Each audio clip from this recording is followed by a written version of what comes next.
Good afternoon, class. I'm Timothy Polasic. This is Policy 700, and I'm presenting my findings on our literature review assignment. A little bit about my background, real quick. I actually deal in California with law enforcement and community-based organizations on interventions like diversion, et cetera, for youth.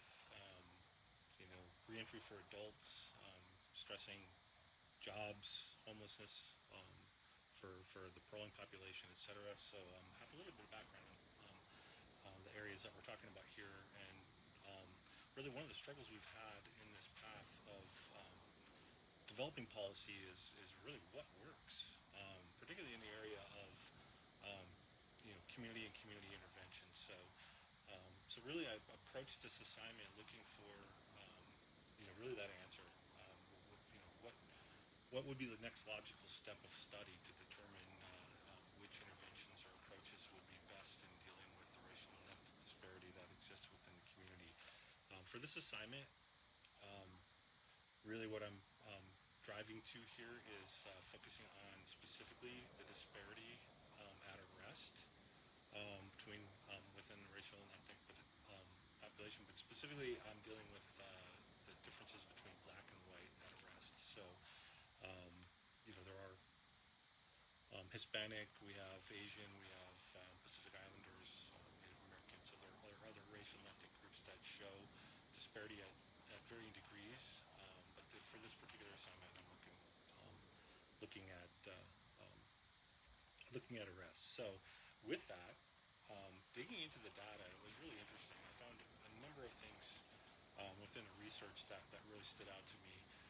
One of the things is that hotspot policing and policies that are designed actually to target the reduction in arrests or in crime reduction don't necessarily have any effect. In fact, in all the studies that I found, they had zero effect at actually reducing racial and ethnic disparity. There were a few findings that we found that is if they actually included some sort of community, private, and public partnership in this process, that they did actually show some reduction in disparities. So in this process, I took a look at policing strategies, particularly hotspot enforcement. Hotspot enforcement being targeted mapping areas where you see where consistent crime occurs, and then addressing really targeting police resources into those areas to address the crime.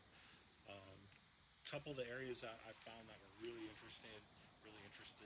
Um, there was a study by Gasclan, Gomez, Cal, Enclosed and Ponce that actually took a look at um, the racial makeup of the neighborhood and found that if you take an individual who's black and you move them into an area that is predominantly white, and in fact, the more white that neighborhood becomes where that individual is located, that the disparity at arrest disappears.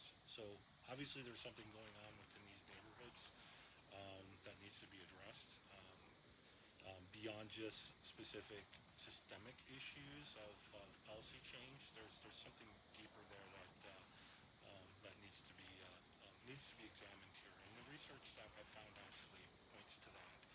Um, One other area that I thought that was really specifically, it really kind of shocked me, was the conclusion on decriminalization. One of the topics that you see common is that there are laws that exist that specifically target um, you know races and ethnic populations. One of them has been the cannabis laws and decriminalizing marijuana and marijuana possession crimes.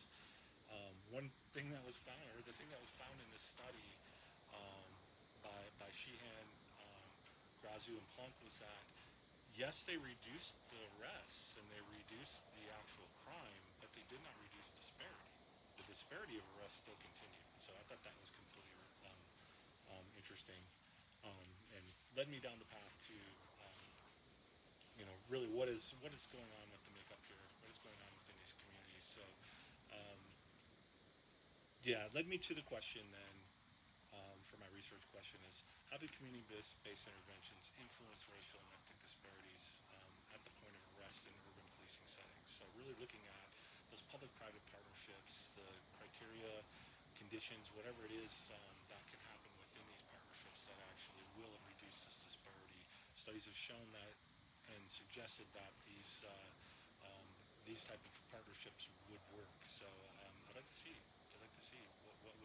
what works in that context. So a couple things on the data, just really 2 points to add. Um, Common issue with law enforcement data, as identified in many of the studies, is the fact that the data itself is subject to double counting. We do have a situation with mixed races where double counting can occur. And then we also have issues within policy. I thought was interesting is that if a policy takes place, doing a comparative study within that population is difficult because you only have pre-policy and then post-policy. So I saw some synthetic um, synthetic populations being developed to show post policy results and the ability to create some comparison groups. So finally, with this, from a biblical worldview, just the one that really stood out, the verse that really stood out to me, um, verses, I guess, Proverbs 31, 8, and 9, where it talks about, as we go through this justice policy, of course, didn't talk about justice policy, but as we go through this process, um, really we as Christians are to defend the rights of the poor and needy. Speak up for those who can't speak up for themselves. And in these justice policy, in this policy process through the justice system, and looking at factors that really taking that into account and looking into or defending those who can't defend themselves. So thank you for listening. I'll see you in class.